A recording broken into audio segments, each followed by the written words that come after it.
You have a nice picture of yourself on here.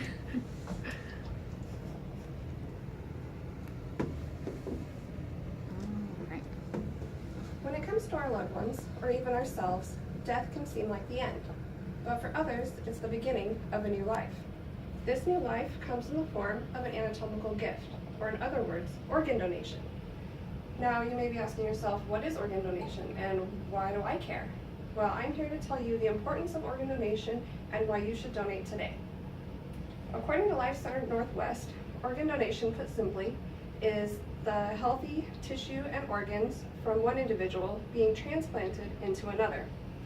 Some of the common forms you may have heard about are blood, kidney, and heart donations, but there are actually many other forms as well, such as liver, lung, pancreas, intestines, skin, cornea for restoring vision, and bone marrow to treat blood and leukemia and other disorders. Now you may be asking yourself, well, don't I have to be dead to donate? Actually, no.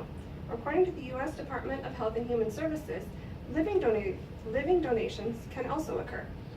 Living donations can come in many forms, such as genetically we're supposed to be born with 2 kidneys, and we can donate one of our kidneys in a live donation to someone who may have been born without one or may have lost one due to disease. And both of you can survive fairly well afterwards with just 1 kidney. Also, with your liver, you actually have 4 lobes. So you can do a living donation and donate 2 of your lobes to another person. And the most interesting fact about the liver donations is that the liver actually regenerates itself. So actually, after a period of healing, you will retain the 4 lobes that you originally had, and so will the person you donated to. You can also donate part of your small or large intestine for GI disorders, and you can even donate parts of your skin. In another form of donation called autologous donation, it's when you donate to yourself. For example, my husband had a severe burn when he was a teenager and needed a skin graft.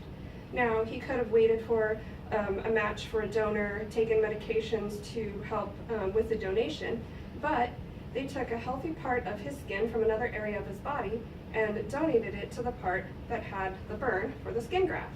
So this enabled him to heal faster and not have any unnecessary medication because it came from himself. Now this form, the autologous donation, can also help those that have religious backgrounds. For instance, some religions don't allow for blood transfusions or for donation of blood or blood products. Now these people can either plan ahead or with certain procedures have actually donated blood and then prepare themselves for surgery or whatever procedure they're having done, and can actually have the blood donated back to themselves. And therefore they can still get the healthcare treatment they need without jeopardizing their religion. Now you may ask, why donate? What's in it for me? And whether you're a living donor or have deceased, you can affect many people's lives this way. For example, according to abcnews.com, this is Christina Chesterman. She is a 21-year-old nursing student who was unfortunately killed by a drunk driver on her way home from study group. She was an organ donor. She saved the lives of 5 people, one of which, 64-year-old Susan, received her heart. Now, according to some policies in some states, organ donation remains anonymous for a period of time. After this time passed, Christina's mom actually met with Susan in person. And Christina's mom shared with Susan the fact that Christina had made a bucket list, or a list of things she would have liked to have done before she died.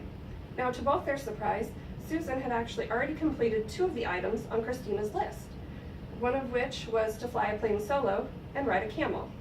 So, with Christina's heart in tow, Susan can now complete the items on Christina's bucket list and contribute those to her family. Now, for those of you that are touched by Christina's story, but still need some hard evidence, we can go over the numbers. According to the Organ Procurement Transplantation Network, 5,976 donors as of April this year saved 12,340 people from the transplant list through their donations. Now, that may seem like quite a bit. Double the people saved that donated, it seems like a pretty good deal. But in actuality, there's 122,487 people on the transplant list waiting for a donation.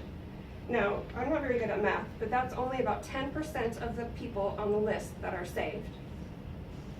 Now, to further break it down, by the end of our presentations here today, 5 people will be added to the transplant list.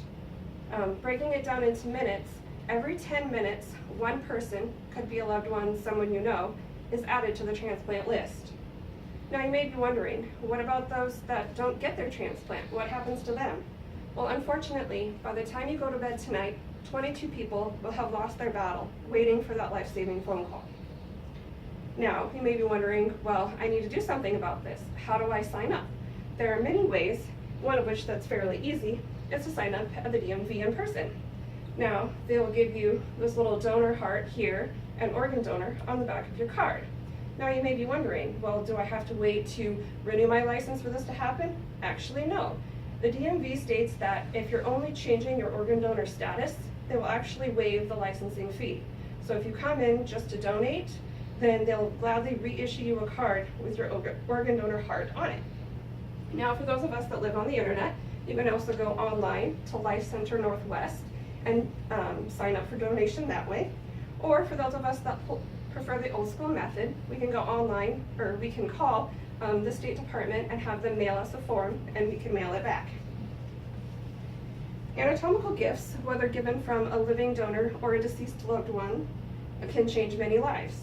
As you leave here today, think about, if your daughter were born with only one kidney, would you say no to a donation because it's from a stranger?